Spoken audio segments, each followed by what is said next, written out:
Nadia. আমি উর্মি, ইশরাত জাহান উর্মি। আমি Moxie and this is Dakini Podcast. Hi, আমি ইশরাত জাহান উর্মি। আজকে ডাকিনী পডকাস্টের সেকেন্ড এপিসোডে আপনাদেরকে স্বাগত জানাচ্ছি। আমার সাথে নাদিয়া ইসলাম আছেন মক্সি। নাদিয়া একটু হাই বলেন, মক্সি একটু হাই বলেন। Hello. Hi, Urmi.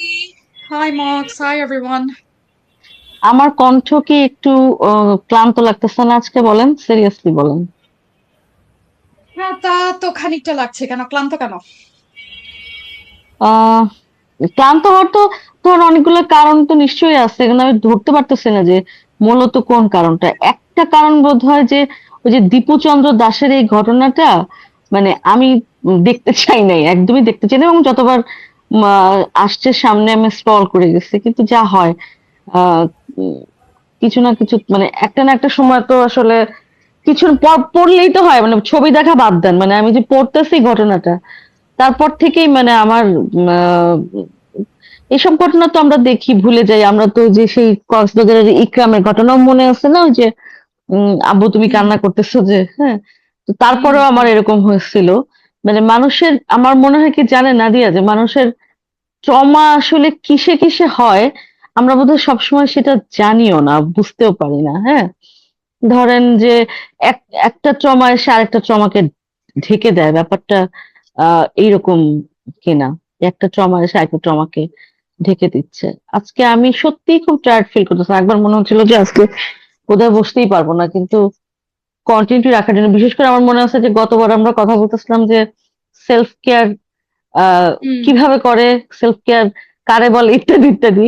এবং তারপরে সেলফ হুম, কেয়ার চর্চা করার উপায় কি সেটাও বলতেছিলাম। আমার মনে হচ্ছে যে বাংলাদেশে যা যা কিছু ঘটে, এরকম কিছু ঘটতে থাকলে আপনার কোনো ব্যক্তিগত দুঃখ শোকের তো দরকার নাই আসলে।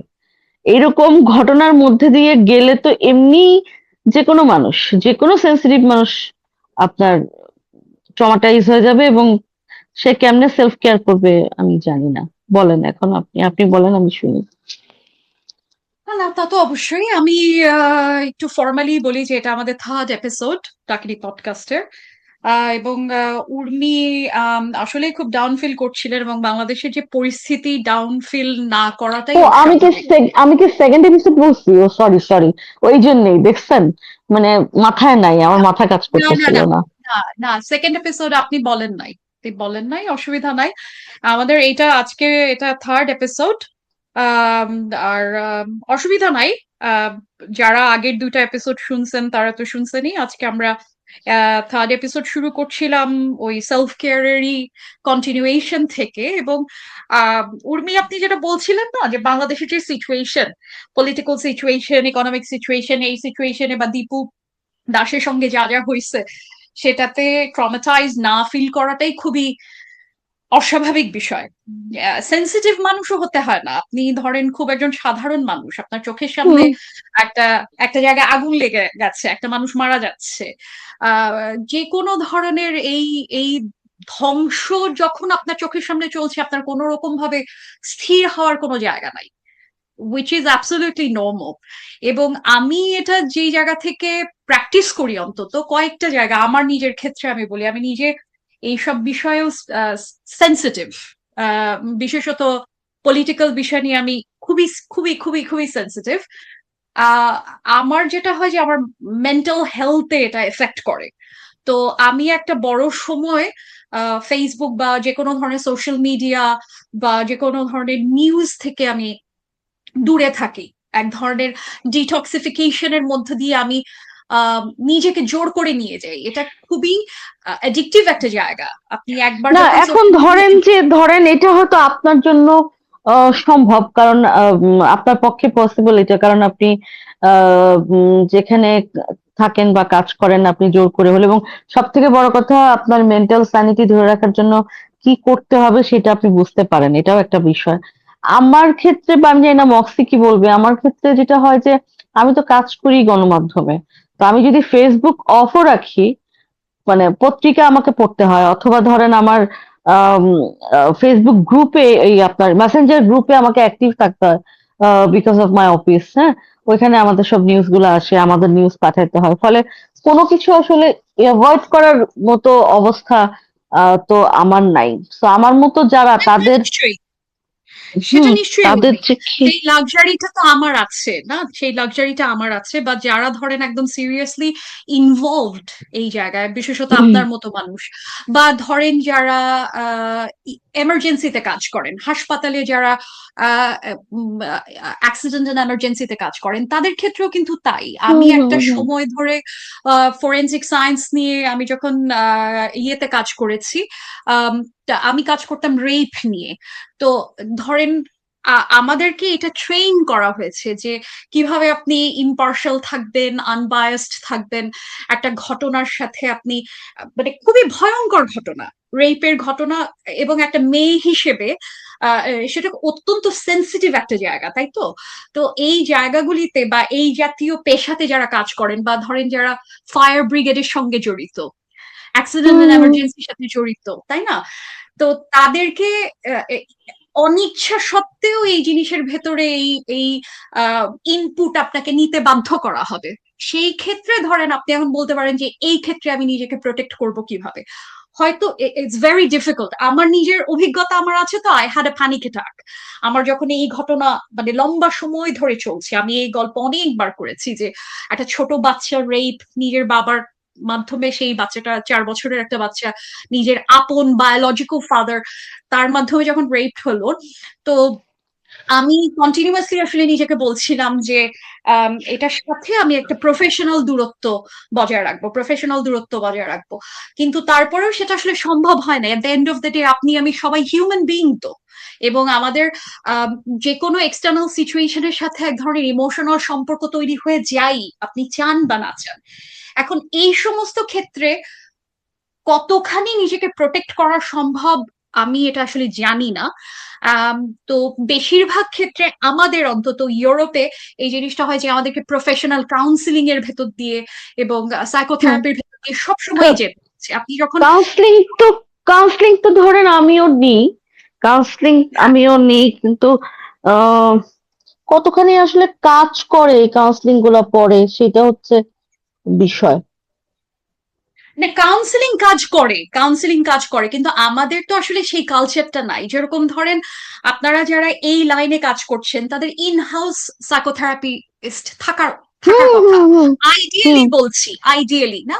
না এখন না, মেন্টাল আহ, ওয়েলবিং এর জন্য তো দরকার এটা। এবং অনেক ইদানিং এগুলো এটা আমাদের এদিকেও শুরু হয়েছে, মানে বাংলাদেশেও এটা শুরু হয়েছে। বিভিন্ন মেন্টাল হেলথ নিয়ে কাজ করে বা এক ধরনের ওই যে সেশন গুলা করায় দিয়ে যায়, এগুলা এখন আমাদের এখানেও শুরু হয়েছে। আমি বলছি যে কাজ করে বলতে আমি বোঝাচ্ছি যে মানে এত কিছু ঘটে যে আপনি আসলে কতক্ষণ একটা জিনিস নিয়ে থাকবেন। তারপরে তার থেকেও ভয়ঙ্কর কিছু, মানে আপনি চিন্তা করেন বাউলদের ধরে ধরে চুল কেটে দিচ্ছে দেখতেছি, এরপরে হচ্ছে যে আবার কোনো কিছু একটা হইলো, হাদিকে এরকম এইভাবে এমন ভাবে গুলি করে মারলো যেটা একদম দেখা যাইতেছে চোখের সামনে। আবার হচ্ছে ধরেন তারপরেই দীপুচন্দ্র দাসের এইরকম একটা মানে এইরকম ব্রুটালিটি, মানে মানুষ এত এত মানে এইরকম বর্বরতা, এরকম নৃশংসতা। মানে আমাকে একজন বলতেছিলেন যে আমার বয়স অনেক, আমার দেখার আহ জগৎ বা দেখার যে ক্ষেত্র সেটাও অনেক বড়, কিন্তু আমি এরকম নৃশংসতা আমি দেখি নাই। এমনকি এটা আফগানিস্তানেও আমি দেখি নাই। সবাই তো আমরা আফগানিস্তানেরই দেই, উদাহরণ দেই, বলছে আমি দেখি নাই এইরকম নৃশংসতা দেখা যায় না। হ্যাঁ আমি আমি 100% এগ্রি করি যে আমি আসলেও ধরেন আপনার সাথে এটা আমার অনেক বছর ধরেই আলাপটা হচ্ছে। আমি তো আওয়ামী লীগের গভর্নেন্স আমলেই আমি আওয়ামী লীগের বিরোধিতা, মানে একদম ইয়ে, what's the word I am looking for, যে ওপেনলি আমি এই আলাপগুলি করে এসেছি না, যে ধরেন বাংলাদেশে যে ব্রুটালিটি চলছে, যে ব্রুটালিটির কালচার চলছে। কিন্তু আমি আওয়ামী লীগ আমলেও, টু বি ভেরি অনেস্ট, এখন আমাকে আওয়ামী ফ্যাসিস্ট বানান, ভারতের দালাল বানান, তারপরে আর যা যা আছে আর কি, শাহবাগী বানান, যেই যেই কথাই আপনি বলেন না কেন, বা ইভেন ধরেন সফট আওয়ামী লীগার বলেন, যেই জায়গা থেকে আপনি বলেন না কেন, আমি আওয়ামী লীগ আমলেও এই ব্রুটালিটি আমি আসলেও দেখি নাই। আমি আজকেই আমার ফেসবুকে যে লিখছিলাম, আমি বেশ অনেকদিন ফেসবুকে ইনঅ্যাক্টিভ ছিলাম। তো আজকে আমি ঢুকছিলাম, ঢুকে আমি যেটা বলছিলাম যে আমি পৃথিবীর বহু দেশে আমি মুসলমানদেরকেও দেখেছি বিভিন্ন জায়গার, কিন্তু এই লেভেলের ব্রুটালিটি, একটা ধরেন একটা সংসদ ভবন একটা একটা একটা জায়গায় আপনি জানাজা পড়তে গেছেন, সেখানে যে ভাঙচুর, মানে সংসদ ভবন দখল করে ফেলা, বা ধরেন ইভেন আপনি প্রথম আলোর সামনে বিক্ষোভ করতে গেছেন, আপনি একটা প্রসেশন চালাচ্ছেন, সেই প্রসেশন চালাতে যে আপনি কম্পিউটার চুরি করে নিয়ে আসছেন, মানে আপনি মানসিক দীনতার লেভেল, এই বাটপাড়ির লেভেল, আপনি প্রতিবাদ করতে গেছেন যে প্রথম আলো ভারতের দালাল, let's say for the sake of argument আমি বলছি যে তারা ভারতের দালাল, আমি একটা প্রতিবাদ সমাবেশ করতে যাবো, সেটা করতে গিয়ে আপনার কম্পিউটার চুরি করে নিয়ে আসতে হবে, চেয়ার চুরি করে, মক্সি বলছিল কিছুক্ষণ আগে চেয়ার চুরি করে নিয়ে আসছে। তো এগুলি তো ধরেন আপনাকে এক ধরনের যন্ত্রণা দেয় যে এরা আপনার কমরেড, বা এরা আপনার আপনার ভাই, বা আপনার ঘরের লোক, এরা আপনার দেশের লোক, আপনারা না, একই এরা ethnic। ঘরের, ধরেন এই ঘটনাটা আমার মনে হয়েছিল আপনাকে আমি এই ঘটনাটা বলছিলাম কিনা, গল্পটা বলি, মক্সি আছেন কিনা জানি না, শুনতে পারবেন, আমি এসে গেছি কি বলে 2022, আমি মনে হয় নাদিয়াকে বলছি অনেকবার গল্পটা, আজকে বলি সবাই শুনুক। সেটা হচ্ছে যে 2022-এ আমি ইউএনজিএ কভার করতে নিউ ইয়র্ক যাচ্ছি। তো আমার পাশের মাঝখানের সিটটা ফাঁকা, এক সিট পরে এক ভদ্রমহিলা বসা, ভদ্রমহিলা ইসের শ্রীলঙ্কার। শ্রীলঙ্কান। হ্যাঁ, আপনাকে বলছি, আপনি জানেন, মক্সির জন্য বলি। তো শ্রীলঙ্কান ভদ্রমহিলা, খুব মিষ্টি, আমার আমার বয়সী হবেন, দেখতে খুব মিষ্টি ভদ্রমহিলা। তো তখন মানে নিউ ইয়র্কের কাছাকাছি চলে আসছে প্রায়, মানে প্রথমে পরিচয় হয়েছে, তারপর তো যা হয় যে যার মতো মুভি দেখছি, ঘুমাইছি, খাইছি, তো প্রায় চলে আসছি। তখন যার যার মতো উঠে ফ্রেশ ট্রেশ হয়ে বসে আছি, মানে প্লেনের মধ্যে আলো ফালো জ্বালাই দিছে আর কি, নামাই দিবে আর খানিকক্ষণ পরে, 10-15 মিনিটের মধ্যে এরকম। তো ভদ্রমহিলাকে এই কথা বলতে বলতে বললো, তুমি কেন আসছো, আমাকে দেখো তুমি কেন আসছো। তো ভদ্রমহিলা কোন একটা ইউনিভার্সিটিতে একটা সেমিনারে আসছেন। ভদ্রমহিলা শ্রীলঙ্কান কোন কলেজের টিচার বা ইউনিভার্সিটি টিচার, অথবা কোনো এনজিও তে কাজ করে, আমার মনে নাই। তা আমি কথা বলতে বলতে আমি না ফাউলের মতো বলে ফেলছি যে হ্যাঁ, তোমাদের দেশে তো মাত্রই একটা এরকম হইলো, হ্যাঁ, বিপ্লব হইলো, ইত্যাদি ইত্যাদি বলতে বলতে আমি বলছি যে আচ্ছা হ্যাঁ, আসলে ওই সমস্ত তো দেখছি, তোমাদের ওই যে রাষ্ট্রপতির প্রেসিডেন্টের ভবনে ঢুকে যে সুইমিং পুলে সাঁতার কাটতেছে, তারপরে সোফা টোফার মধ্যে বসে আছে। এটা বলার সঙ্গে সঙ্গে না ভদ্রমহিলা এত সুন্দর, মুখটা কালো হয়ে গেল, সে মাথাটা নিচু করে ফেললো। হ্যাঁ, এখন সে কিন্তু প্রথমে বলতেছিল যে হ্যাঁ, তার দেশে আসলে এত চলতেছিল, দুর্নীতি চলতেছিল, যে মানে মানুষ আসলে খেপে গেছে, মানুষের করাই উচিত ছিল এটা। হ্যাঁ, সেও এটার পক্ষে। কিন্তু আমি যখন এই কথাটা বললাম, তার মুখটা নিচু হয়ে গেল। হ্যাঁ, এবং আমি দেখলাম যে তারপরে সে আসলে আমার সাথে আর খুব বেশি কথা চালাতে, আমার নিজেরও লজ্জা লাগলো পরে যে আমি কি ভদ্রমহিলাকে বিব্রত করলাম। আমার না জানেন, এই এই ঘটনার পর থেকে আমার ওই যে 5ই আগস্টে আমার মনে হচ্ছে আমি অ্যামাজনের জঙ্গলের মধ্যে দিয়ে হেঁটে আমি আসতেছি। শুনতে পাচ্ছি না। মক্স, তুমি শুনতে পাচ্ছ উর্মির কথা? হ্যাঁ, আমি শুনতে পাচ্ছি, কিন্তু তোমারটা একটু কেটে গেছে মাঝখানে। হুম, আচ্ছা আচ্ছা, আচ্ছা, যাই হোক। তো উর্মি এখন আরেকবার শুনতে আরেকবার পাচ্ছেন? একটু বলেন। এখন শুনতে পাচ্ছেন? এখন শুনতে পাচ্ছি, হ্যাঁ। কোন কোন পর্যন্ত শুনেছিলেন? ওই যে মানে অ্যামাজন শ্রীলঙ্কান জঙ্গলে। মহিলার কথা, শ্রীলঙ্কান ভদ্রমহিলার কথা একদম লাস্ট পর্যন্ত চলে আসছেন আপনি, যে ওনার হ্যাঁ, ওই তো মুখটা তারপরে কালো হয়ে আসলে গেল। আমার, হ্যাঁ, মুখটা কালো হয়ে গেলো, আমার সঙ্গে খুব বেশি কথাও বললো না। এবং আমার এটা মনে হয়েছে যে এই আমাদের দেশে যা যা ঘটলো, এইগুলা দেখার পর থেকে আমার শুধু মনে হইতো যে আসলে কে কোন দল করে দুর্নীতি করছে, কে আওয়ামী লীগ, কে বিএনপি, কে জামাত, এগুলো থেকে বড় কথা আমার মনে হয়েছে কি, আমি যতবার জানেন এরপরে যতবার দেশের বাইরে কোথাও গেছি বা যাব জীবনে, আমার খালি মনে হয় কি যে ইমিগ্রেশন অফিসারটা আমাকে বলবে যে তুমি তো বাংলাদেশী, এবং তোমাদের দেশে তো এগুলা এগুলা হয়েছে, বা তোমাদের তোমাদের লোকজন তো এগুলা করে। এই যে আপনি বললেন না যে কম্পিউটার চুরি করে নিয়ে আসা বা চেয়ার চুরি করে নিয়ে আসা, হ্যাঁ, মানে এটা যে একটা একটা মানে সম্মিলিত লজ্জা দেয়, এটা যে করতে হয় না, এই জিনিসটা আমরা শিখলামই না। এত এত বছর হয়ে গেল এই দেশটার, মানে 54 ইয়ার্স না, আমরা শিখলামই না যে এইটা এটা তো আমি ধরেন এটা আমাদের কমপ্লিট পলিটিক্যাল আলাপ হয়ে যাচ্ছে, তারপর আমি বলছি যে আমি তো মনে করি যে বাংলাদেশ আসলে রাষ্ট্র হিসেবে তৈরি হয় নাই। হুম মানে হুম 75-এর পর থেকেই, আপনি বাংলাদেশের মুক্তিযুদ্ধের পর থেকেই যদি বলেন, এবং বিশেষত 75-এর পর থেকে বাংলাদেশ একটা বড় সাইজের গ্রাম, এবং আমরা যেই জায়গাগুলো ইগনোর করে গেছি, আমি কোনো বিশেষ দলের প্রতি আমি ফিঙ্গার পয়েন্ট না করে যেটা বলছি যে বাংলাদেশে ধরেন কোথাও কোনো ইনফ্রাস্ট্রাকচার, কোনো গভর্নমেন্ট তৈরি হতে দেয় নাই, বা তৈরি হওয়ার মতো পরিস্থিতিও হয়তো তাদের ছিল না। আমি হুম তাদেরকে হুম এই benefit hmm of the doubt দিচ্ছি যে বাংলাদেশে সেই পরিস্থিতি ছিল না, কিন্তু যে ট্যাকেল করার মতো যে একটা একটা একটা একটা কমপ্লিট জাতির যে ধরেন নৈতিক শিক্ষার জায়গা হুম যদি হুম আপনি হুম বলেন, যে আপনি হুম হুম প্রতিবাদ করতে গেছেন যা কিছুই করেন, বা ইভেন আপনার সাথে এটা নিয়ে আমার খুব মানে এর আগে বেশ হুম কিছুদিন হুম আগে কথা হচ্ছিল যে শেখ হাসিনার কুশপুত্তলিকা নিয়ে, আমি মক্সিকে একটু আগে বলছিলাম যে আপনি কুশপুত্তলিকা পড়াতে গেছেন, যান, অসুবিধা নাই, আপনি তার জুতার মালা পরান, মোজোলিনির লাশের উপরে মানুষ থুতু দিয়ে গেছে, আপনি ফ্যাসিস্ট হুম ট্যাকেল করার বা ফ্যাসিস্টের হুম প্রতি হুম আপনার বিশুদ্ধার থাকা, ঘৃণা থাকা খুব স্বাভাবিক।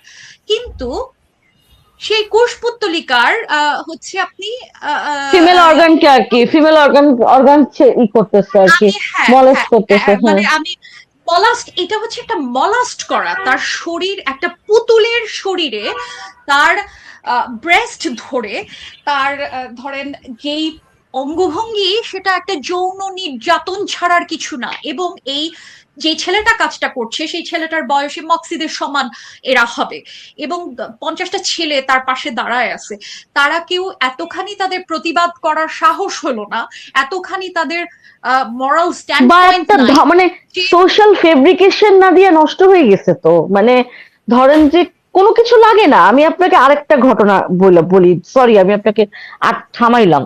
আমি তখন ভাড়া বাসায় থাকি, তো হঠাৎ করে আমি বাসার জানলা দিয়ে, ড্রয়িং রুমের জানলা দিয়ে দেখছি পাশের জায়গাটা ফাঁকা, মানে ফ্ল্যাট ফ্ল্যাট হবে কোনো একটা প্লট।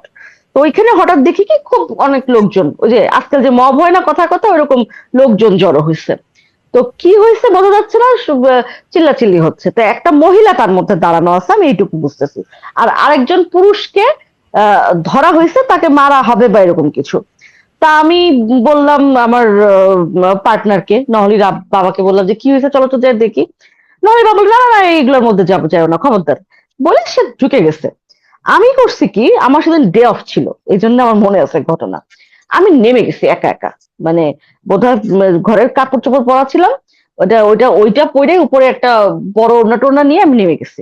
নেমে আমি গিয়ে মানে দেখলাম যে একটা মোটা সোটা কম বয়সী ছেলে, সে হচ্ছে এটা লিড দিচ্ছে। ঘটনাটা হচ্ছে একটা মহিলা রিক্সায় করে যাচ্ছিল, তার ব্যাগ টান দিছে বা কিছু একটা হয়েছে, গয়না হারাইছে বা টাকা হারাইছে, কিন্তু মহিলা কিন্তু কিছু বলতেছে না। এবং এই কারণে আরেকজন লোককে আহ করা হচ্ছে, মানে অভিযুক্ত করা হচ্ছে, কনভিক্টেড। এখন আহ কেউ কিছু বলতেছে না, এবং লোকটাকে ধরে মার দিবে বা এরকম সবাই মারার ইসে আছে আর কি, মারার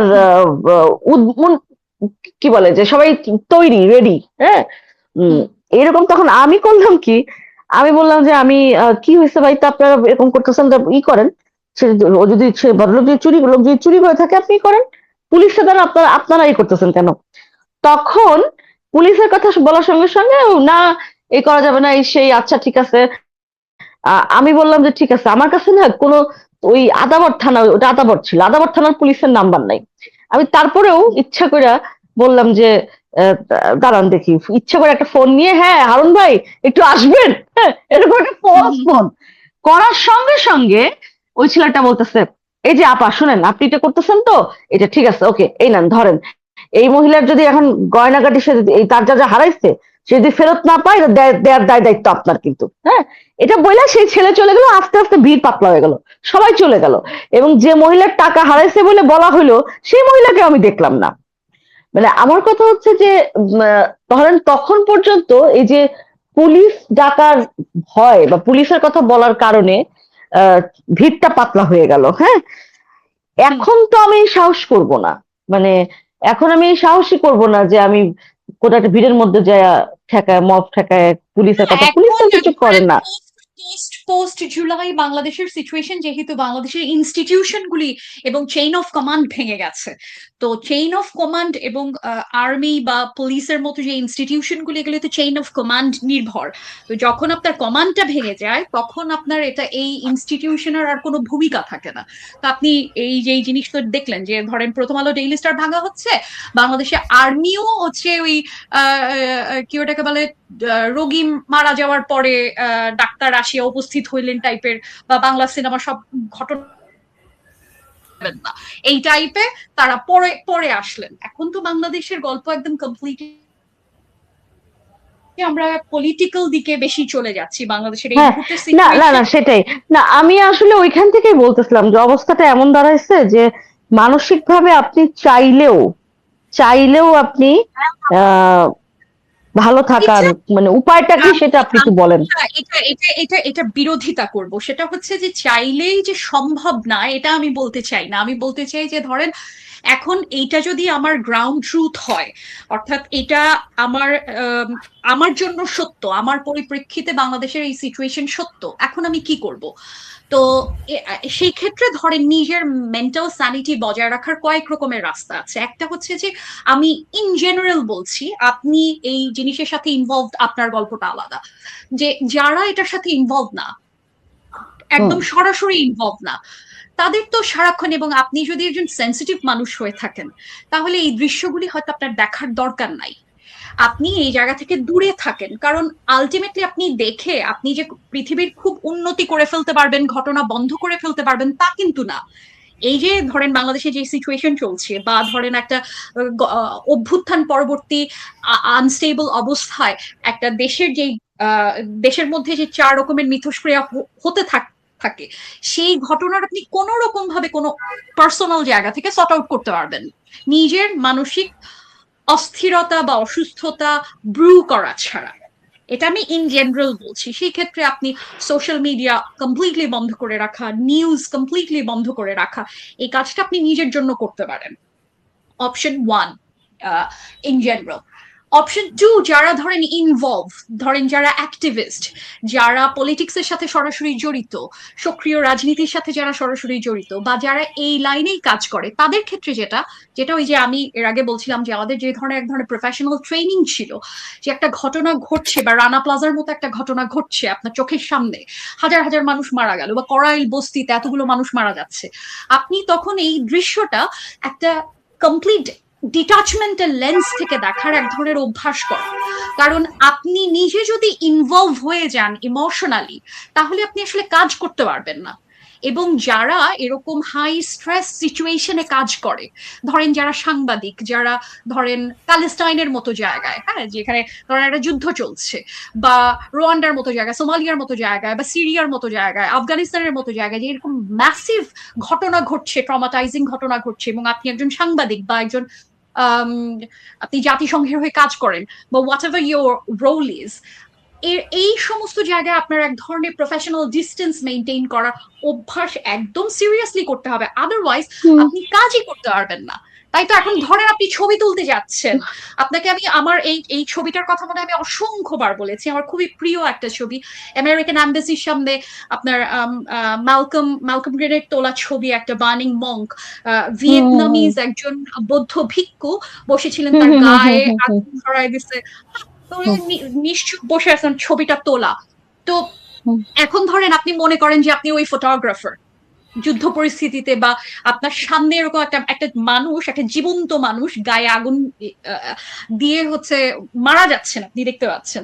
সেই ক্ষেত্রে আপনি যদি আপনার মানে মেন্টাল স্যানিটি ধরে না রাখেন, আপনি যদি হাইলি হাইলি হাইলি অবজেক্টিভ না হন, তাহলে আপনি কাজই করতে পারবেন না, আপনি কালকে পাগল হয়ে যাবেন। তো আম, আমার আজকে সেরকম লাগতেছে জানেন, যে আমার মনে হচ্ছে যে আমার মানে পাগল পাগল লাগতেছে হোয়াট এভার এটা। মানুষের এই ধরেন আমরা যদি একটু ইচ্ছেও আসি, মানে এই জায়গাগুলো থেকে কি ডিপ্রেশনের দিকে যায় না পিয়া? হ্যাঁ, এইটা ধরেন আপনার একটা এক্সটার্নাল ফোর্সের কথা যখন বলছেন, এগেন আপনার বাসার মধ্যে আগুন লেগে গেছে, আপনি এক ধরনের তো ট্রমাটাইজিং সিচুয়েশনের ভেতর ঢুকে যাবেন বাধ্যতামূলক ভাবে। এটা যদি প্রলংড একটা সিচুয়েশন থাকে, কন্টিনিউয়াস আপনার এই ঘটনা ঘটছে এবং আপনি কোনো সাইকোথেরাপি নিচ্ছেন না, আপনি নিজেকে ডিটাচ করার কোনো পদ্ধতি জানেন না, সেই ক্ষেত্রে আপনি অফকোর্স এক সময় ধরেন একটা লং টার্ম ডিপ্রেসিভ ডিসঅর্ডারের ভিতর। এখন এই ক্ষেত্রে আমি আগে থেকেই বলে রাখি যে ডিপ্রেশন এবং ডিপ্রেসিভ ডিসঅর্ডার এই দু জিনিস। একটা ধরেন আপনার লাইফে একটা কোনো একটা ঘটনা ঘটেছে, লেটস সে মা মারা গেছে বা বাবা মারা গেছে, তো তখন আপনি একটা ডিপ্রেশনের ভিতর, সাময়িক ডিপ্রেশনের ভিতর ঢুকবেন, এটা স্বাভাবিক বিষয়, তাই না? যে আপনার খুব কাছের একজন মানুষ মারা গেছে এবং একটা আপনার ইন্ডিকেটর আছে বা একটা কজ আছে আপনার এই ডিপ্রেশনের। কিন্তু ধরেন ডিপ্রেশনটা যদি আপনার একটা প্রলংড পিরিয়ড এবং কোনো এক্সাক্ট কোনো কারণ নাই, আপনার একটা লম্বা সময় ধরে হচ্ছে, তখন ডিপ্রেসিভ ডিসঅর্ডারের ভেতরে আপনি ঢুকে যাচ্ছেন, তখন সেটা একটা আপনার সাইকোলজিক্যাল ডিসঅর্ডার বা সাইকোলজিক্যাল ইস্যু, এবং আপনার বাধ্যতামূলক ভাবে আপনার ডাক্তারের কাছে যেতে হবে, সাইকোথেরাপিস্ট বাধ্যতামূলক ভাবে যেতে হবে। এবং সেটা আমি একদম নাম উল্লেখ করে বলছি যে কুশল মার্কা, নামাজ পড়েন সর্ট আউট হয়ে যাবে, বিয়ে করেন সর্ট আউট হয়ে যাবে, বাচ্চা নিয়ে নেন সর্ট আউট হয়ে যাবে মার্কা, সুডো ইয়ে না, সাইকায়াট্রিস্ট না। বাংলাদেশে এই গল্পটা আমাদেরকে মানে সিরিয়াসলি এই ন্যারেটিভটা নিয়ে আসতে হবে যে বাংলাদেশের মানুষ যেই পরিমাণ আনস্টেবল ভোলাটাইল সিচুয়েশনের মধ্যে থাকে, এবং বাংলাদেশে সেই পরিমাণ psychology psychiatrist clinician clinical psychiatrist কেউ নাই। এবং কিছু কিছু ক্ষেত্রে আপনার ইন হাউস, আপনি যে জায়গায় চাকরি করেন, আপনার বাধ্যতামূলক ভাবে আপনার প্রতিষ্ঠানের এটা সাপ্লাই করতে হবে যে আমার কর্মচারীরা এই ধরনের সাইকোলজিক্যাল ডিস্টারবেন্সের ভেতর দিয়ে অন রেগুলার বেসিস যাচ্ছে, তাদের আসলে আমার আমার এইচআর কে এই কথা বলতে হবে যে আপনি আপনি আসলে অনেক আইডিয়াল জায়গা থেকে কথা বলতেছেন। হোয়াটএভার, এগুলা বললেই এই ধরনের কথা বললে আরো অনেক কথা আসবে, পার্সোনাল অনেক কথা আসবে। এখন উম, ধরে আইডিয়াল জায়গা থেকে বলছি মানে কি, এখন আমি এই প্রবলেমে আছি, ওকে ঠিক আছে, আমি ভালো নাই, দেশ খারাপ আছে, আপনি এর বাইরে তো আর কিছু বলতে পারবেন না। আপনি সমস্যার সমাধান যখন করছেন না, তখন আমি আপনাকে বলছি কি, ধরেন আপনি যখন বলবেন যে আপনার এইচআর কে বলতে হবে, এই করতে হবে, তখন আমার কিছু এক্সপিরিয়েন্স শেয়ার করতে হয়, যেটা আমি করতে পারবো না। না না, সেই ঠিক কারণে দরকার বলতেছি। নাই। অফকোর্স অফকোর্স বাধা তো আসবে, আপনি যখন পরিস্থিতি চেঞ্জ করতে যাচ্ছেন। দেখেন, আমি এর আগের দিনও আপনার সঙ্গে যেটা বলছিলাম যে আমরা সব সময় প্রবলেমকে, বেশিরভাগ মানুষ খুব সারফেস লেভেলে সর্ট আউট করতে চাই, এটার যে ডিপ রুট কজ আছে সেটা আমরা কখনো আইডেন্টিফাই করি না। বাংলাদেশের অন্যতম প্রধান সমস্যার জায়গা আমার যেটা মনে হয় অশিক্ষা, এবং অশিক্ষা এবং দরিদ্রতা, এই দুই জায়গা আমরা যদি এড্রেস না করি, তাহলে এই যে ধরেন আপনার সাথে যে যে ছেলেটা ইয়ে চুরি করে নিয়ে আসলো, একটা বিক্ষোভ করতে যে একটা চেয়ার চুরি করে নিয়ে আসলো, বা 32 নম্বর গণভবনে যে শেখ হাসিনার ব্রা চুরি করে নিয়ে আসলো, এর সাথে তো আমার চিন্তার অনেকখানি পার্থক্য আপনি দেখতেই পাচ্ছেন, তাই না? তা এখন ধরেন তারা তো আসলে আপনার ফেলো কমরেড, বা তারা আপনার সাথে থাকে, আপনার বাসায় সহনাগরিক, কাজ করে। সহনাগরিক অন্তত, তাই না? আর সহনাগরিক, সবকিছু যদি বাধা দেন। সহনাগরিক, হ্যাঁ, হুম। সহনাগরিক সে। তো এখন ধরেন সহনাগরিকের সাথে যেই লোকটা আপনার ড্রাইভার, বা যেই লোকটা আপনার বাসায় সিকিউরিটি কাজ করে, তার সাথে যদি আপনার চিন্তার এত যোজন যোজন পার্থক্য থাকে, হুম তাহলে হুম আপনার, তাই না? এখন ধরেন কতক্ষণ আপনি মানে বাঁচবেন? হুম। কতক্ষণ আপনি বাঁচবেন? তো আমাদের এই মানে ইনস্টিটিউশন, বাংলাদেশ তো আমি একটা গ্রাম মনে করি, বাংলাদেশকে একটা ইনস্টিটিউশন হিসেবে তৈরি করার জন্য একদম রুট জায়গায় আমার আমার মনে হয় চিন্তা করা শুরু করা উচিত। মানে মেন্টাল হেলথে আসার আগে, মেন্টাল হেলথ তো ধরেন আমরা আমাদের প্রথম এপিসোডে এটা নিয়ে আলাপ করছিলাম, যে সার্ভাইভাল মোডে আছে, যার বাসায় খাওয়া নাই, যে বেঁচে থাকার চিন্তা করে, তার মেন্টাল হেলথ নিয়ে কথা বলার কিছু নাই আসলে। কারণ সে আছে আসলে একদম খুবই বেসিক জায়গায়, তাকে দিয়ে আপনি ক্রিটিক্যাল থিঙ্কিং করাইতে পারবেন না। ধরেন মক্সির প্রিয় কাজ হচ্ছে ওয়েব ডেভেলপ করা, এখন যেই লোক খাইতে পারে না, যে হচ্ছে পোলার বেতন দিতে পারে না, সে কিসের ধরেন মেন্টাল হেলথ? তার তো বেসিকই নাই। তো এখন যে কারণে আপনি ধরেন সেটাই। আমাকে নিয়মিত এই খোঁচাটা দেন যে আমি খুবই আইডিয়ালিস্টিক জায়গা থেকে কথা বলি। তা এখন ধরেন আইডিয়ালিস্টিক জায়গা থেকে কথা না বলে আমার তো আসলে রাস্তা নাই। আপনি যখন একটা প্রবলেম সর্ট আউট করতে চাচ্ছেন, এখন ধরেন বাংলাদেশের এই মুহূর্তে প্রবলেম আপনি বা আপনার যে ক্লান্তি বোধ সেই জিনিসটা আপনি কিভাবে দূর করবেন?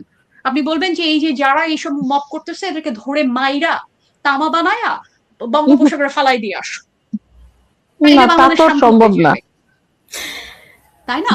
কারণ সেই সেই জিনিস কি করবে? ধরেন আপনি এখানে ধরেন 10টা লোক বা 50টা লোক বা 2000 লোক এটার মধ্যে ইনভলভ ছিল, তাদের ধরে ধরে আপনি ধরেন বঙ্গোপসাগরে ফেলে দিয়ে আসলেন। তার যে আশেপাশের যে লোকগুলি আছে তখন তারা রিভেঞ্জ নিতে যাবে। বাংলাদেশ তো প্রতিহিংসা পরায়ণ একটা জায়গা। প্রতিহিংসা কখন? ধরেন আপনি যে পুলিশের কথা, পুলিশের কাছে কেন যাচ্ছে না? এখন ধরেন অন্যান্য লোকজন বলবে পুলিশ হচ্ছে ঘুষ খায়। পুলিশ কেন ঘুষ খায় আপনি এটা আবার প্রশ্ন করেন। তা তো বলবেন বাংলাদেশ খুব দরিদ্র রাষ্ট্র। বাংলাদেশ দরিদ্র রাষ্ট্র, আমরা পুলিশদের কি নাফ বেতন দিতে পারি না? বাংলাদেশের পুলিশদের নৈতিকতার জায়গা কোথায়? আমি ধরেন বাংলাদেশে একটা সরকারি অফিসে গিয়ে আমি এই জিনিস দেখছি যে জুম্মার নামাজ পইরা আসছে, জুম্মার নামাজ না বৃহস্পতিবার, জোহরের নামাজ পইরা আসছে, পইরা এসে আমার কাছে ঘুষ চায়। তো এখন ধরেন এটা একটা সরকারি একটা সরকারি অফিসার যদি আমার কাছে ঘুষ চায়, আপনি বুঝেন যে তাহলে আমাদের প্রথম ইনস্টিটিউশন নিয়ে কাজ করা, যে ইনস্টিটিউশন গুলি যাতে এত স্টেবল হয়, মানুষের বিশ্বাস ফিরে আসা, যে একটা লোককে ধরে আমরা পিটায় মেরে ফেলা। বা দীপু চন্দ্র, সে ধরেন আমি মানে ধরেই নিলাম যে সে ধর্ম অবমাননা করছে, এটার পিছনে আরো কারণ আছে, আমি ওইদিকে না গেলাম। ধর্ম তাকে ধরেন আপনি পুলিশে দিলেন, এই করলেন, তাকে আপনি বিচার ব্যবস্থার ভেতর নিয়ে গেলেন। আপনি বলবেন আপনার বিচার ব্যবস্থাই নাই, বিচার ব্যবস্থার কোনো এক্সিস্টিং স্ট্রাকচারই নাই। আপনি আজকে ধরেন সংবাদপত্রের স্বাধীনতা হচ্ছে গণতন্ত্রের 4 নম্বর পিলারের অন্যতম প্রধান পিলার, 4টা পিলারের অন্যতম প্রধান পিলার, সেই সেই পিলার বাংলাদেশের কোনো অস্তিত্বই নাই সেই পিলারের। তারা তো মানুষ তখন কি করবে? তো আমি মানুষকে পুরোপুরি দোষও দেই না।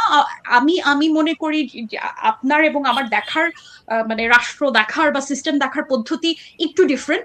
আমি মনে করি যে সিস্টেম একদম কমপ্লিটলি যদি আপনি না পাল্টান, তাহলে এই যে ধরেন একটা দীর্ঘ আমাদের ইয়ে পিরিয়ড, মানে জার্নি অসুস্থ পিরিয়ড, জার্নি। দীর্ঘ জার্নি, এই জার্নিতে এটাই চলতে থাকবে আনলেস আপনার কাছে যেরকম ধরেন আপনার বিদেশ চলে যাওয়ার ক্ষমতা আছে, মক্সির বিদেশ চলে যাওয়ার ক্ষমতা আছে, আমি বিদেশে থাকি অলরেডি, কারো কিছু যায় আসে না। এখন ধরেন সবাই দেশ ত্যাগ করছে, তখন আলটিমেটলি বাংলাদেশ আসলে বাংলাদেশ আফগানিস্তান কোনোদিনই হবে না, বাংলাদেশ হবে সোমালিয়া, রোয়ান্ডা, বাংলাদেশ হবে সিরিয়া, এই জাতীয় যে কন্টিনিউয়াসলি গৃহযুদ্ধ চলছে। আপনি এখান থেকে বের হয়ে চলে আসবেন, বাংলাদেশের বিনিয়োগ বন্ধ হয়ে যাবে, কেউ আপনার সাথে G2G চায়নার বন্ধ হয়ে যাচ্ছে, অলরেডি হয়ে গেছে অলরেডি, যে যতক্ষণ না পর্যন্ত ইলেকটেড গভর্নমেন্ট আসে তার পর্যন্ত। এখন ধরেন প্রত্যেকটাই তো একটার সাথে একটা ইনভলভড। আপনার দেশের লোক খাইতে পারে না, আপনার দেশের লোকের চাকরি নাই, তো আপনি কি অবস্থায় ভালো থাকার কথা চিন্তা করেন আসলে? এখন ইন্ডিভিজুয়ালিস্টিক, আমি যদি অত্যন্ত স্বার্থপরের মতো কথা বলি, সেই ক্ষেত্রে বলতে হবে যে দুনিয়া চুলায় যাক, দুনিয়াতে সারাক্ষণ এই সমস্ত জিনিসপত্র হচ্ছে, আপনি নিজেকে এত বড় মনে না করেন, আপনি কিছুই করতে পারবেন না। ফেসবুকে আপনি একটা পোস্ট দেন বা আমি একটা পোস্ট দিই, কোনো বাল ছিঁড়ে না পৃথিবীর কারো। আপনি কিছু চেঞ্জ করতে পারেন না, আমি কিছু চেঞ্জ করতে পারি না। আপনার যদি মনে হয় যে এটাতে আপনি এফেক্টেড হচ্ছেন, এটা গড কমপ্লেক্স, এছাড়া আর কিছু না। আমরা মনে করি আমরা অ্যাক্টিভিস্টরা খুব দুনিয়া উল্টায় ফেলছি, কিচ্ছু হচ্ছে না। এটা যদি আপনি ইফেক্টিভলি অ্যাক্টিভিজম করেন, that is a different case. ফেসবুকে একটা পোস্ট দিয়ে কিচ্ছু হবে না, আমি বিষোদ্গার করলাম, তারপর নাথিং তাহলে অ্যাকচুয়ালি হ্যাপেন্স। তো তখন আপনি সেক্ষেত্রে আপনি যদি সেন্সিটিভ হন, আপনি বের হয়ে আসেন, বের হয়ে এসে আপনি নিজের যত্ন নেন। আপনি নিজে না ঠিক থাকলে, এটা শেখ সাদির আলাপ ছিল যে যখন আমি না, এটা শেখ সাদির আলাপ না, এটা হচ্ছে ওমর খৈয়ামের আলাপ, যে আমি যখন ছোট ছিলাম তখন আমি পৃথিবী চেঞ্জ করতে চাইতাম, আমি যখন বড় হইছি আমি তখন নিজেকে চেঞ্জ করতে চাই। এবং এইটা আমি 100% বিশ্বাস করি। আপনি যদি নিজে ভালো না থাকেন, সিরিয়াসলি আপনার মেন্টাল স্যানিটি যদি আপনি নিজে না ধরে রাখেন এরকম ধরেন ভয়ঙ্কর সিচুয়েশনের ভেতরে, তাহলে কেউ আপনাকে হেল্প করতে পারবে না। সো আপনার ভালো থাকার একটা মাত্র পদ্ধতি, যেটা আমার জন্য কাজ করে অন্তত, ডিটাচমেন্ট। Healthy detachment.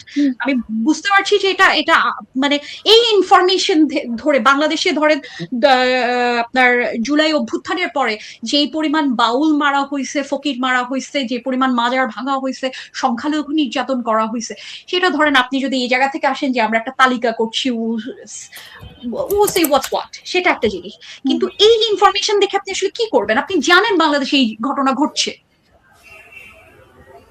বা পৃথিবীতেও ধরেন আপনি তা আপনি ধরেন প্যালেস্টাইনের, আমি দেখা বন্ধ করে দিছি। এই যে ধরেন ইসরায়েল যেই পদ্ধতিতে আপনার গাজার উপরে যে পরিমাণ দিয়ে রাখছে, এমবার্গো দিয়ে রাখছে, যে কি ঢুকতে পারবে, ইলেকট্রিসিটি নাই, একটা অমানবিক জীবন এই মানুষগুলি যাপন করতেছে। এই ভিডিও আপনি যদি দেখেন আপনি রাতের পর রাত ঘুমাইতে পারবেন না। তো এখন আমার কথা হচ্ছে, আমি এটা দেখে আলটিমেটলি কি কোনো লাভ করছি কিনা, আমি কি আসলে তাদের সিচুয়েশন চেঞ্জ করে ফেলছি কিনা? যদি আমার সেই ক্ষমতা থাকে ইন্টারন্যাশনালি যাওয়ার, প্রেশার গ্রুপ তৈরি করার, তখন আমি গেলাম। আমি যাদের কথা বলছি এরা হচ্ছে ইন জেনারেল মানুষ, যে আমি এটাতে আসলে কিছু করতে পারবো না, ঠিক আছে, তাহলে আমি আমার নিজের জায়গাটা আলাদা করে রাখি এবং দুনিয়ার হিসাব আমি পরে নিচ্ছি, আমি অন্তত ভালো থাকি। আর ধরেন যদি আপনি অ্যাক্টিভিস্ট হন, সেই ক্ষেত্রে বলবো যে সেটুক সাহস, সেটুক ধৈর্য এবং মেন্টাল স্যানিটি আপনার নিজের থাকতে হবে। আপনি যখন এরকম, বা আমাদের এই যে যারা যুদ্ধ করছে, মুক্তিযুদ্ধ যারা করছে, মক্সিন নানা মুক্তিযোদ্ধা ছিলেন, তো আমার বাবা মুক্তিযোদ্ধা ছিলেন। তা এখন ধরেন তা এই যে ধরেন ট্রমাটাইজিং সিচুয়েশনের ভেতর আপনি দেখছেন না আপনার কমরেডদের গুলি করে মেরে ফেলছে, অথবা ধরেন নির্যাতন করে মেরে ফেলতেছে, আপনার তখন এই সিচুয়েশনে আপনি আপনার প্রিভিয়াস জেনারেশনের কাছে যান যারা মুক্তিযোদ্ধা ছিল, যে তোমরা এই ট্রমা কিভাবে হ্যান্ডেল করছো। আমার আমার আমার বাপদের জেনারেশন, আগের জেনারেশন, মাদের জেনারেশন, আপনি তাদেরকে জিজ্ঞেস করেন, তাদের ইন্টারভিউ নেন, তোমরা ভাই এই ট্রমা কিভাবে হ্যান্ডেল করছো। তো এইটা আমার মনে হয় যে আমার নিজের এটা কাজ করে, আমার নিজের কাজ করে। আমি এই ডিটাচড না থাকলে আমি অন্তত পাগল হয়ে যাব, তারপর হয়তো আমি একটা সময় আমি আমার স্ট্রেংথ গ্যাদার করি যে হ্যাঁ ঠিক আছে এটা হচ্ছে, বাট আমি এটা থেকে একটা হেলথি দূরত্ব বজায় রেখে এই জায়গাটা দেখছি বা এটা নিয়ে কথা বলছি। আজকে আসলে মানে এমন হইতেছে আমার, আমি কথার মধ্যে ঢুকতে পারতেছি না, এটা সত্য। ফাইন ফাইন, অসুবিধা নাই উর্মি। আমরা যেহেতু ধরেন এই পডকাস্টটা তো আমরা এই কারণেই করছি না যে আমাদের সাইকোলজিক্যাল ইনস্টেবিলিটি, সাইকোলজিক্যাল ইনস্যানিটি, বা ধরেন আমাদের যেই জার্নি, সাইকোলজিক্যাল জার্নি যদি বলি, সেই জার্নিটার ভেতর দিয়ে আমরা একসাথেই যাচ্ছি। সো আপনি প্রতিদিন একই আউটপুট দিতে পারবেন না, and humanly that is okay. এটাও হয়তো আমি এর সাথে বলতে চাই যে প্রতিদিন আপনার একই রকম ভাবে কথা বলারও দরকার নাই, একই রকম ভাবে প্রেজেন্ট থাকারও দরকার নাই। এটা আমি দেখি হচ্ছে গাছের একটা উদাহরণ আছে আমার কাছে, যে ধরেন একটা গাছ আপনি দেখেন, আম গাছ বলেন, জাম গাছ বলেন, যে একটা গাছ সারা বছর ফল দেয় না, এটার একটা নির্দিষ্ট সময় আছে, একটা সময় পাতা ঝরে যাচ্ছে, এক সময় পাতা গজাচ্ছে, একটা সময় গাছটা একদম কমপ্লিটলি ব্যারেন আছে। তো মানুষকে আপনি ওই জায়গা থেকে বা নিজেকে ওই জায়গাটা থেকে দেখেন যে সবসময় আপনাকে সার্ভ করতে হবে না, সবসময় আপনাকে পারফর্মিং স্টেটে থাকতে হবে না, সবসময় আপনাকে আপনার টপ গেমের মধ্যে থাকতে হবে না। যেই সময়টা আপনার ডাউন লাগছে সেই সময় ডাউন থাকাটা এনজয় করেন, সেই সময়টাকে একনলেজ করেন যে আমি আসলে ভালো নাই, কারণ আমার চারপাশে ঘূর্ণিঝড় হচ্ছে, আমার ভালো থাকার কোনো কারণ নাই। তো দ্যাট ইজ ফাইন। আমি এবং মক্সিও আলাপ করতে পারি। মক্সি, তুমি বলো যে হ্যাঁ, এই সিচুয়েশনে তুমি তোমার সাইকোলজিক্যাল স্টেট কিভাবে হ্যান্ডেল করো? আমি এখানে দুইটা কথা বলতে পারি রেলেভেন্ট, যে একটা হচ্ছে যে ডিট্যাচমেন্টের কথাটা, এটা আমি আমার ফ্রেন্ডদের সাথে কালকে পরশু আলাপ করতেছিলাম, যে এই যে এগুলা হচ্ছে, আমরা তো কেউই চাচ্ছি না যে এই ধরনের একটা সিচুয়েশনের মধ্যে বাংলাদেশ চলে যাক, বা তখন এখানে কেন হচ্ছে, কি হচ্ছে, এই ধরনের একটা আড্ডাতে যে ধরনের আলাপ হয়। তো ওখানে সবাই, যেটা আমি দেখলাম, যারা পলিটিক্যালি খুবই অ্যাওয়্যার, যারা বেশ সবকিছু যা যা হয়, যা যা যে ধরনের সিচুয়েশন হয় দেশে সবকিছু নিয়ে অনেক খোঁজ খবর রাখে, তাদের এখন যেই রিয়াকশন সেটা হচ্ছে যে তারা ডিট্যাচ করে ফেলতেছে, যেটা নাদিয়া বললেন যে হুম তারা এখন এইসবের মধ্যে থেকে আর চাচ্ছে না, মানে জিনিসটা এত বেশি বর্বর এবং এই যে প্রতিহিংসা পরায়ণ এবং সত্যি কথা হুম বলতে বারবারিক একটা সিচুয়েশনের মধ্যে যখন চলে আসছে ব্যাপারটা, যে কারো কোনো কিছুর ঠিক নাই, যে যেখানে পারছে তাকে আহ, কেবল কিছু একটা ট্যাগ দিয়ে হয়তো সবাই মিলে হুম। ধরে ওকে পিটাচ্ছে বা কিছু একটা, যেটাই হোক না কেন, তো সবাই এখানে ডিট্যাচমেন্টে চলে যাচ্ছে। আমি যত মানুষকে দেখছি তারা মক্সি, আমি একটা লাইন কি একটু যুক্ত করতে পারি বা নাদিয়াকে প্রশ্নও করতে পারি? সেটা হচ্ছে যে এই যে এটা ডিটাচমেন্ট, এটা এটা সব জায়গায়, এটা ওই যে না ও মক্সি বললো, এটা আমি আমাদের ক্ষেত্রেও দেখি আর কি, মানে আমাদের কলিগদের ক্ষেত্রেও। ভাই আগে জানে বাঁচো, হ্যাঁ, কিছু বললো না, কিছু কইলো না, জানে বাঁচো আগে, নিজেকে নিজের সেফটি সিকিউরিটি দেখো। মানে আমার যে কত কত বন্ধুরা আমাকে ইনবক্সে লিখতেছে, তুমি কিচ্ছু বলবা না, কিচ্ছু লিখবা না, তোমার খুব বেশি তোমার ইত্যাদি ইত্যাদি। তো সবাই যদি এরকম ডিটাচড হয়ে যায় নাদিয়া, তাইলে তো আবার ভালো কোনো কিছু আশা করা আবার আরেকটা কষ্টকর ব্যাপার। মানে আমি এটা মেন্টাল স্যানিটির ক্ষেত্রে আমার কখনো কখনো মনে হয় যে আপনার মন, মানে আপনি কবিতাটা নিশ্চয়ই পড়ছেন, আপনি তো বাংলা সাহিত্য কইলেই তো আপনি নাক উল্টান, নাক সিটকান।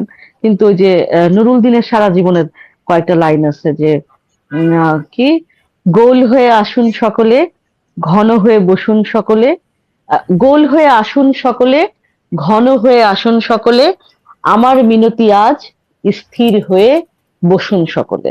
হ্যাঁ, মানে এটা হচ্ছে কি, ওই যে অনেকটা মানে বিশ্বকাপ দেখছো না মক্সে, বিশ্বকাপে ফুটবল খেলা শুরু করার আগে সব প্লেয়াররা একসাথে গোল হয়ে রাউন্ড হয়ে একটা করে, এটাকে কি বলবো, মানে এক ধরনের শক্তি নেয়, একজন আরেকজনের কাছ থেকে শক্তি নেয়।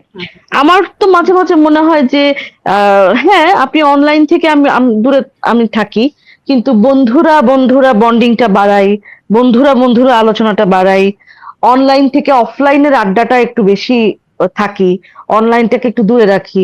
এইটা কি কখনো কখনো ওয়ার্ক করতে পারে কিনা নাদিয়া? তো অবশ্যই, ধরেন ডিটাচমেন্টের কথা যেটা বলছিলাম, যে ধরেন ডিটাচ থাকাটা এগেন ওই যে আন্ডারস্ট্যান্ডিং এর একটা জায়গা, যে আপনি কি আসলে কোনো পরিবর্তন করতে পারছেন কিনা। ধরেন গ্রেটা থানবার্গের কথা, যে ধরেন আমরা গ্লোবাল ক্লাইমেট নিয়ে বা অ্যাক্টিভিস্ট, অনলাইনের অ্যাক্টিভিস্ট যাদেরকে চিনি আমরা, হ্যাঁ, এখন গ্রেটা থানবার্গকে কিন্তু আমি এই কথা বলবো না যে আপনি ডিটাচ থাকেন, হ্যাঁ। কারণ সে অলরেডি জানে যে আমার এই মানসিক ক্ষমতা আছে, এই এই যে ডিজাস্টারটা চলছে এটা নেয়ার আমার ক্ষমতা আছে। আমি ততক্ষণ পর্যন্ত এই অ্যাক্টিভিজমের মধ্যে থাকি যতক্ষণ পর্যন্ত আমার নেয়ার ক্ষমতা থাকে। যে মুহূর্তে আমি ফিল করি এটা আমাকে ওভারওয়েলম করে ফেলছে, সেই মুহূর্তে আমি থেমে যাব। ওভারওয়েলম যেই সময় হয়ে যাচ্ছেন সেই সময় আপনাকে থামতে হবে বাধ্যতামূলক ভাবে। এটা আপনার ব্রেইন আপনাকে সিগন্যাল দিচ্ছে, আপনি আর নিতে পারছেন না। তো শারীরিক ভাবেও এটা একই রকম ভাবেই দেখেন, যে আপনি একজন ম্যারাথন রানার, আপনি প্রতিদিন 5 মাইল দৌড়ান। এখন একদিন দৌড়াতে যেয়ে দেখছেন 2 মাইল দৌড়ানোর পর আপনি আর আপনার মাসল কাজ করছে না, আপনার পা ব্যথা করছে, সারা শরীর ব্যথা করছে। এটা আপনার বডি আপনাকে ইনফরমেশন দিচ্ছে যে আপনার শরীরে ইনাফ ল্যাকটিক অ্যাসিড তৈরি হচ্ছে, এখন থামো তুমি। প্রতিদিন 5 মাইল দৌড়াও ফাইন, কিন্তু আজকে তোমার 5 মাইল দৌড়ানোর দরকার নাই। আপনি একজন গ্রেটা থানবার্গ, আপনি বাংলাদেশ বলছি, পৃথিবীর ক্লাইমেট নিয়ে আপনি খুবই ওয়ারিড, আপনি সারা পৃথিবীতে কি হচ্ছে সেই জিনিসগুলি নিয়ে আপনি খুবই সোচ্চার, ফাইন। যখন আপনি দেখছেন আপনি আর নিতে পারছেন না, থামেন। এটা আপনার সাইকোলজিক্যাল কিউ। এখন সবাই যদি বন্ধ করে দেয় তাহলে কি হবে, এই প্রশ্নটাকে আমি অনেকখানি নাইভ প্রশ্ন বলে, আপনি কিছু মনে করেন আপনাকে পার্সোনালি অ্যাটাক করার জন্য আমি কথাটা বলছি না। যেরকম ধরেন এই কথাটা সবাই বলে, শেখ হাসিনা চলে গেলে বিকল্পকে, বা এখন ধরেন খালেদা জিয়া যদি মারা যান তার বিকল্পকে। বিকল্প কখনোই মানে ধরেন বিকল্পের কখনো অভাব হয় না, আমাদের পৃথিবীতে কখনোই অভাব হয় না। সুতরাং এই ঘটনাটা কোনোদিন ঘটবে না। আপনি একলা একটা মানুষ, ইশরা জাহান উর্মি, আপনি যদি একদিন অ্যাক্টিভিজম বন্ধ রাখেন পৃথিবী ধ্বংস হয়ে যাবে না, কারণ আরো 4 জন অ্যাক্টিভিস্ট আছে, মক্সি আছে, আমি আছি, আমরা না না কাজটা না করবো। না, আমি সরি, আমি লাইন থেকে মানে লাইনটা ওটা বলতে চাচ্ছিলাম যে আমি যদি মানসিক শান্তি, আমি বলতে আমার মতো আরো অনেকে, আমরা তো আসলে এই কথাগুলো মানুষকে বলতে চাই। কেউ আবারও বলি, কেউ শুনলে শুনবে, না শুনলে না শুনবে, আমরা বলতেছি আলোচনাটা করতেছি। মানে এই ক্ষেত্রে এটা কাজ করে কিনা, মক্সি যেটা বলছে যে সবাই একরকমের ডিটাচ হয়ে যাচ্ছি আমরা, বা হচ্ছে, সবাই বলতেছে ভাই দরকার নাই। এইটা, এই যে সবাই যে ডিটাচ হয়ে যাচ্ছে এটাও কিন্তু বলতেছে একসাথে হয়ে অফলাইনে। আমি বলছি এইটা কাজ করে কিনা। ধরেন আমরা অনলাইন অ্যাক্টিভিজম আসলেই অফই করলাম আমার মানসিক শান্তির জন্য, কইরা আমি আপনি মক্সি কোথাও বসে গল্প করলাম, এটা আসলে ডিপ্রেশন কাটানোর উপায় হইতে পারে কিনা সেটা বলতেছে আর কি। ডিপ্রেশনের প্রথম আপনার মেডিকেশনে যাওয়ার আগে সবাই বলবে যে ফ্রেন্ড গ্রুপ খুবই জরুরি এবং ক্লোজ নিটেড হুম। ফ্রেন্ড গ্রুপ খুব জরুরি। আপনি কার কাছে কার কার কথা বিশ্বাস করেন, কারা আসলে আপনার বন্ধু। এখন ধরেন একটা বড় সময় আপনি দেখবেন আপনি যাদেরকে বন্ধু বলে মনে করেন তারা আসলে আপনার বিরুদ্ধে যে কথা বলছে। আমি আর মক্সি ধরেন আপনি যখন নাই তখন আপনার বিরুদ্ধে দুইটা আলাপ দিলাম, হ্যাঁ, বা আপনিও একই পদ্ধতিতে এই কথা করে বললেন যে নাদিয়া যখন নাই নাদিয়ার নামে একটা খারাপ কথা বলে আসলাম। তো এইটা বেশিরভাগ বন্ধুদের ডাইনামিক্সে থাকে। সুতরাং আপনার আরেকটা কাজ হচ্ছে যে আমার আসলে বন্ধুকে, সত্যিকারের বন্ধুকে 50 জন থাকার দরকার নাই, 2 জন যদি আপনার একদম জেনুইন বন্ধু থাকে যে এনাফ। আপনাকে হুম। আপনাকে ধরেন আপনি যখন তাফাল্লিং করবেন তখন এসে বলবে যে শোরের বাচ্চাগিরি করো না, এটা তুমি ভুল কাজ হুম। করছো, থামো এখানে। এবং অ্যাট দ্য সেম টাইম আপনার যে মুহূর্তে দরকার সেই মুহূর্তে সে আপনার হাত ধরতে পারবে, সে যে আপনার পিঠে ছুরি মারবে না, যে আপনার পিছনে যে আলাপ করবে না। ঠিক আছে? তো হুম। হুম। ফ্রেন্ড হুম। গ্রুপ এবং অফলাইন ফ্রেন্ডস গ্রুপ অফকোর্স জরুরি। কারণ আপনি যখন অনলাইনে এই জাতীয় ম্যাসিভ যে ইনফরমেশন ওভারলোড হচ্ছে আপনার, এই এই ইনফরমেশন দিয়ে আপনি কোনো কাজ করতে পারছেন আপনার মানসিক ক্ষতি করা ছাড়া। তো আপনি সেখান থেকে বের হন, আপনার নিজের যে কাজগুলি করতে ভালো লাগে সে কাজগুলি করেন, ডিটাচড হন।